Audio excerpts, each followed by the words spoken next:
माँ, आप कहती हैं राम जी भगवान हैं, लेकिन वो तो धरती पर ही पैदा हुए थे ना, तो वो इंसान है या भगवान? बेटा, यही तो राम कथा का अद्भुत राज है। राम जी भगवान भी थे और इंसान भी। इंसान बनकर ही उन्होंने बुराई को हराया। लंका का राजा रावण 10 सिर वाला अपार शक्ति का स्वामी। उसने वरदान लिया कि देवता, राक्षस और जानवर कोई उसे ना मार सके। पर इंसानों को उसने तुच्छ समझकर उनका नाम ही नहीं लिया। वही उसकी हार का कारण बना। तो माँ, मतलब घमंड हमेशा हार जाता है? हाँ बेटा, जब हम दूसरों को कम समझते हैं तो असली खतरा वहीं से आता है। जैसे कभी स्कूल में किसी चुप बच्चे को नजरअंदाज कर दिया जाता है और वही बच्चा परीक्षा में सबसे आगे निकल जाता है, या घर में बुजुर्ग की राय को हल्का समझा जाता है और बाद में वही सबसे सही साबित होती है। रावण की कहानी हमें याद दिलाती है, हर आवाज को सुनना जरूरी है।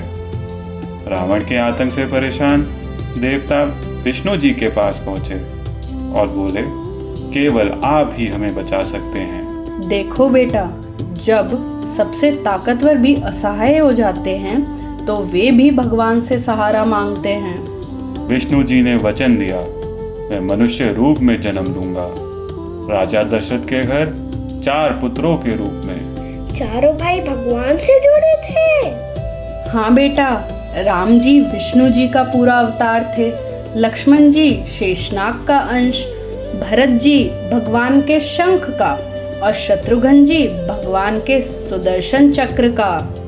अयोध्या के राजा दशरथ, जिनके पास दौलत और ताकत सब थी, पर संतान का सुख नहीं था। माँ, तो राजा उदास रहते थे? हाँ बेटा, कभी कभी इंसान के पास धन दौलत होती है, फिर भी वो अधूरा महसूस करता है।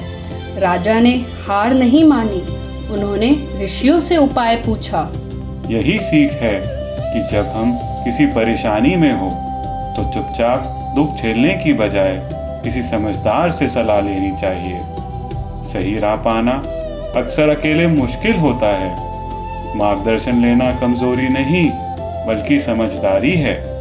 ऋषियों की सलाह पर दशरथ ने पुत्र कामेष्टि यज्ञ किया और हवन की अग्नि से प्रकट हुए अग्निदेव, हाथ में सोने का पात्र जिसमें दिव्य खीर थी। माँ, आग से देवता कैसे आए? यज्ञ की अग्नि हमारी प्रार्थना भगवान तक पहुंचाती है और वहीं से आशीर्वाद लौट कर आता है। यही अग्नि का आशीर्वाद है। जैसे हम पूजा या ध्यान लगाने से मन का बल पाते हैं, कई लोग कहते हैं ध्यान लगाना या जर्नल लिखने से उन्हें कठिन समय में सही राह दिखती है। राजा दशरथ ने खीर बांटी, आधा भाग दिया बड़ी रानी कौशल्या को, बचे हुए आधे का आधा यानी चौथाई दिया सुमित्रा को, फिर बचे हुए चौथाई के 2 हिस्सों में बांटा, 1/8वां भाग कैकेयी को और आखिरी 8वां हिस्सा फिर सुमित्रा को। देखो बेटा, यही असली बुद्धिमानी है। सबको बराबर मान मिले तभी घर में मेल बना रहता है। जैसे घर में अगर एक ही बच्चे को सब प्यार मिले तो बाकी नेग्लेक्टेड महसूस करते हैं, लेकिन जब सबको समान ध्यान दिया जाए तो परिवार खुश रहता है। फिर आया चैत्र मास का 9वीं का दिन। महारानी कौशल्या के गोद में जन्मे मर्यादा पुरुषोत्तम राम। धरती पर जैसे नया उजाला उतर आया। फिर जन्मे कैकेयी से भरत और सुमित्रा से लक्ष्मण और शत्रुघ्न। तो माँ, उस दिन अयोध्या में सब नाचे गए? हाँ बेटा, पूरे नगर में उत्सव हुआ, फूल बरसे, गीत गाए गए और लोगों को लगा जैसे सारी अंधेरी रात खत्म हो गई हो। राम का जन्म यही सिखाता है, हर कठिनाई के बाद उजाला जरूर आता है। राम जी सूरज जैसे जो रोशनी देते हैं, लक्ष्मण जी लौ जैसे सेवा और रक्षा में साथ, भरत जी चांद जैसे त्याग और शांति के प्रति, शत्रुघ्न जी तारे जैसे तो चुपचाप कर्तव्य निभाते हैं।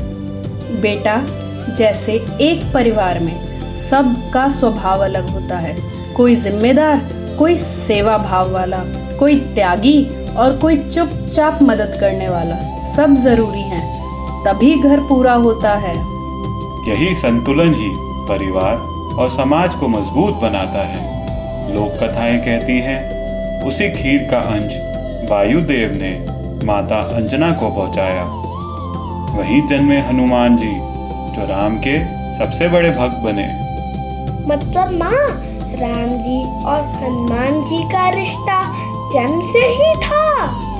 हाँ बेटा, और भक्त कवि तुलसीदास जी कहते हैं हनुमान जी तो खुद भगवान शिव का रूप थे, जिन्हें राम जी की सेवा के लिए भेजा गया, इसलिए उनकी भक्ति इतनी गहरी और अटूट थी।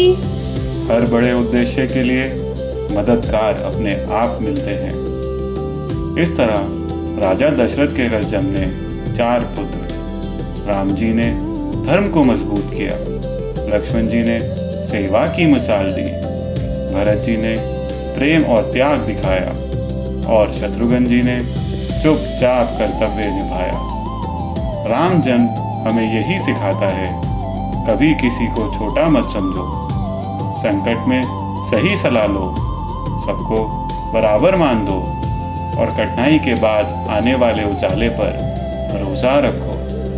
आगे की कथा के लिए हमारा चैनल भक्ति शक्ति कृपया करके सब्सक्राइब करें।